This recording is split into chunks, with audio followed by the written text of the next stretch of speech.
have the best, cheapest way to extend your VR cables, guaranteed. 100% guaranteed, that's it. You can write that down. It's a quote. I got the prices, I got the breakdown, I got the science behind it. Alright guys, so the first part of this video is you're going to buy this monoprice USB 3 cable extender. Now this is special because one, it is an active cable extension, which basically means that in this little receiver right here, it repeats the signal, which basically means that it has a fresh, brand new signal for your index or whatever to consume and use, right? And it also doesn't require an external power. Usually these require a second USB to plug into it in order to repeat that signal. Instead, it just pulls the power from the USB ports on your computer.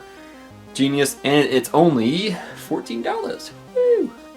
Second part is this Cable Creation Displayport 1.4 repeater. This does require a micro USB to power it. However, this does do full Displayport 1.4 repeating with zero latency that I can perceive with my own eyes. And I have like a high refresh rate monitor. I play an index with 144 Hertz. I'm used to high refresh rates. I can feel it when there's lag. And this introduces zero lag to the video signal, and it gives you a brand new, fresh, active signal, just like the USB cable that I also listed. Another pro to this little guy is that, hey, your cable breaks because it got frayed, your cat chewed on it, the whole thing's not lost. You just buy a new DisplayPort cable and you're good. Now this thing cost a total of $18. You can find them cheaper sometimes, but 18 is probably a good price. As long as it's active and DisplayPort 1.4, you are gold.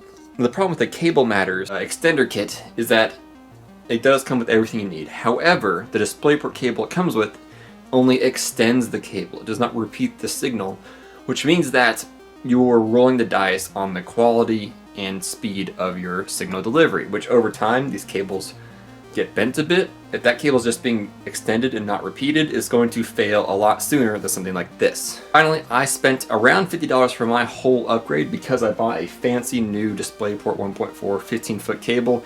You don't have to do that if you already have a DisplayPort cable long enough that you can use. You just plug this in and you're good to go. You're done.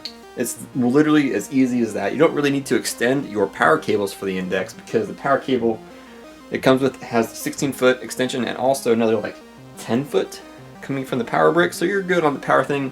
So for as cheap as $32, that's just the repeater and the USB cable. However, if you do buy an extra DisplayPort cable or just get one from your friends, they're everywhere. They're cheap. Just get one. It's easy.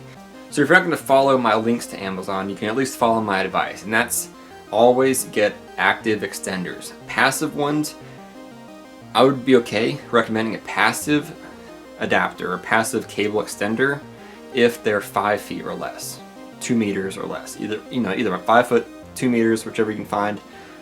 That or less, should be okay. Should be. I'm not going to say that you'll be fine because you're rolling the dice, especially on Amazon. These cheap companies that just make a million cables, they don't care if their cables don't work in 2 months. Because you know what? You can't send it back. It's been 2 months. But if you go out an active one, it will work. That's what it's designed to do, is work no matter the distance over time a lot longer. So anyways, I'm Steven. This is Tech Mode. Thanks for watching. Please tune in next time. I will be reviewing the Verge Index wall mount charger base stand thing. Okay. Good night.